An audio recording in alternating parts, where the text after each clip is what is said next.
நன்றி பிரதி சபாநாயகர் அவர்களே. அதாவது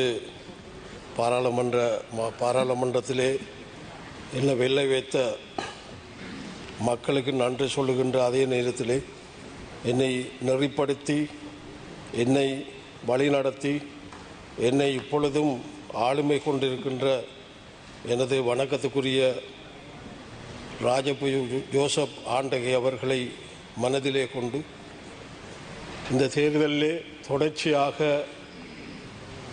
என்னை மக்கள் ஆதரித்திருக்கிறார்கள். அந்த எங்களுடைய மக்களுக்கு, வன்னி மக்களுக்கு, எங்களுடைய ஜனநாயக தமிழ் தேசிய கூட்டணி சார்பாகவும் தமிழ் விடுதலை இயக்கத்தின் சார்பாகவும் அதற்கு உழைத்த எனது கட்சியின் ஆதரவாளர்கள், அதைவிட மேலாக வன்னி மாவட்டத்திலே என்னோடு போட்டியிட்ட எங்களுடைய வேட்பாளர்கள் அனைவருக்கும் எனது மனமார்ந்த நன்றியை இச்சந்தர்ப்பத்திலே தெரிவித்துக் கொள்ள விரும்புகின்றேன்.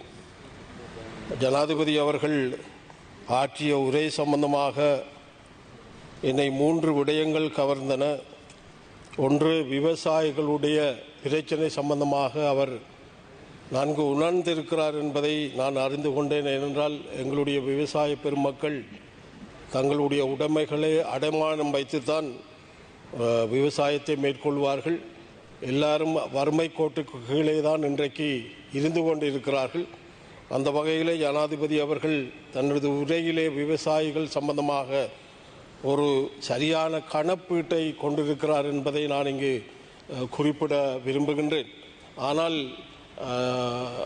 அந்த உரையிலே அவர் குறிப்பிட்ட ஒரு விடயத்தை நான் இங்கு சொல்லிக்கொள்ள வேண்டும். இந்த விவசாயிகளுக்கு அவர் கொண்டிருக்கின்ற அக்கறை, இந்த வன்னி மாவட்டத்திலே கூடுதலான இயற்கை அனர்த்தம் பாதிப்புக்குள்ளான விவசாயிகள் இப்பொழுது இருந்து கொண்டிருக்கிறார்கள். தங்களுடைய உடைமைகளை அடைமானம் வைத்து, தங்களுடைய நகைகளை அடைமானம் வைத்து இந்த விவசாயத்தை மேற்கொள்கின்ற போது இயற்கை அனர்த்தத்தினூடாக அழிவை சந்தித்திருக்கிறார். ஆகவே இந்த அரசாங்கத்திடம், ஜனாதிபதியிடம் நான் கேட்பது என்னவென்றால், எங்களை அந்த விவசாயிகள் அழிந்த அத்தனை விவசாயிகளுக்கும் மீண்டும் அவர்கள் விவசாயத்தை மேற்கொள்வதற்கான வசதி வாய்ப்பை செய்து கொடுக்க வேண்டும் என்பது எனது கோரிக்கையாக இருக்கிறது. அது மட்டுமல்ல, கூடுதலாக வன்னி மாவட்டத்திலே இந்த இயற்கை அனர்த்தத்தால் பாதிக்கப்பட்ட மக்கள் மன்னார் மாவட்டத்திலே கூட இருக்கிறார்கள். இதில் நான் நன்றி சொல்ல வேண்டும். கடந்த அரசுகள் இருந்தாலும் கூட இந்த அமைச்சர்கள் தொடர்ச்சியாக எங்களுடைய வன்னி மாவட்டத்திற்கு வந்து அந்த இயற்கை அனர்த்தத்தை பார்வையிட்ட அந்த பெருமையும் உங்களை சார்ந்திருக்கிறது. ஆகவே பார்வையிடுவது மட்டுமல்ல, எங்களுடைய மக்களுடைய அன்றாட பிரச்சனைகளை அவர்களை மீண்டும் தங்களுடைய அந்த பொது வாழ்க்கைக்கு அவர்கள் மீண்டெழுகின்ற வாய்ப்பை உண்டு பண்ணுகின்ற செயல்பாட்டை செய்ய வேண்டும் என்பது என்னுடைய கருத்து. அதைவிட இரண்டாவது விடயம், எங்களுடைய கடத்தொழிலாளர்கள், அவர்கள் இந்த இயற்கை அனர்த்தத்தால் கடலுக்கு செல்லவில்லை. பிரதி சபாநாயகர் அவர்களே, அவர்களுக்கு நிவாரணம் என்பது குறிப்பாக விவசாய அமைச்சர், இதில் கடத்தொழிலாளர் அமைச்சர் இருந்தார். அவரிடம் நான் கோரிக்கை, அவர் எல்லா இடமும் சென்றிருக்கிறார். ஆனால் அவரிடம் கோரிக்கை விடுவது என்னென்றால், எங்களுக்கு கடலுக்கு செல்லாத இந்த கடத்தொழிலாளர்களையும் இந்த அரசாங்கம் கவனத்திலே எடுக்க வேண்டும். அதைவிட நிவாரணம் என்பது அரசாங்க உத்தியோகத்தர்களை புறந்தள்ளி இருக்கக்கூடாது என்பது என்னுடைய கருத்து. ஆகவே இந்த இயற்கை அனர்த்தம் அரசாங்க உத்தியோகத்தர்களையும் பாதித்திருக்கிறது, எங்களுடைய ஊடகவியலாளரையும் பாதித்திருக்கிறது. ஆகவே ஜனாதிபதியுடைய உரையிலே ஏழை மக்களுடைய அவர்களுடைய எழுச்சியான வாழ்க்கையை திறம்பட செய்ய வேண்டும் என்ற எண்ணம் அவருடைய அந்த பேச்சு கருத்திலே இருந்திருக்கிறது.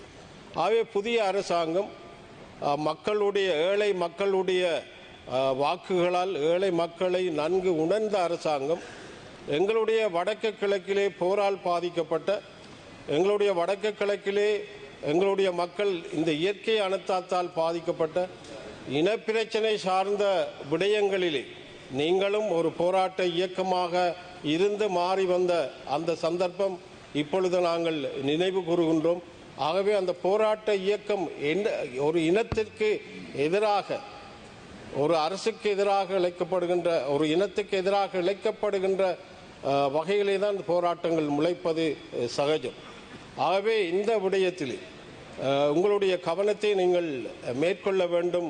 இனப்பிரச்சனையாக இருக்கலாம், எங்களுடைய மக்களுடைய வாழ்வாதார பிரச்சனையாக இருக்கலாம், இப்பொழுது இயற்கை அனர்த்தத்தால் பாதிக்கப்பட்ட எங்களுடைய மக்களை மீட்டெழுகின்ற ஒரு செயல்பாடாக இருக்கலாம். புதிய அரசாங்கம் அதிலே கவனம் செலுத்த வேண்டும். என்னை பொறுத்த மட்டிலே இந்த புதிய அரசியல் சாசனத்திலே 13வது திருத்தச் சட்டம், இந்திய இலங்கை ஒப்பந்தம் இதிலே உள்ளடக்கப்பட வேண்டும் என்பது என்னுடைய கருத்து. தயவு செய்து அரசாங்கம் இந்தியாவை பயத்து கொள்ள வேண்டாம். அண்மை காலமாக எனது நண்பர் தனது கருத்தை யாழ்ப்பாணத்திலே வெளியிட்டிருந்தார்.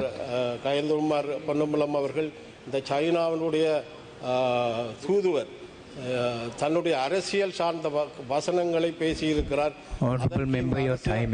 செயல்படக்கூடாது, அடிபணியக்கூடாது என்பதை கூறிக்கொண்டு, என்னை பொறுத்தமட்டிலே பிரதமர் அவர்களிடமும் இந்த அரசாங்கத்திடமும் நான் கேட்பது என்னென்றால், இயற்கை அனர்த்தத்தால் பாதிக்கப்பட்ட எங்களுடைய பள்ளி சிறார்கள் அத்தனை குடும்பங்கள், அது விதிவிலக்கு இல்லாது அரசாங்க உத்தியோகத்தர் உட்பட எல்லாரையும் நீங்கள் சரிசமனமாக கவனத்திலே எடுத்து இந்த விடயங்களை கையாள வேண்டும் என்று கேட்டு விடைபெறுகிறேன். நன்றி, வணக்கம்.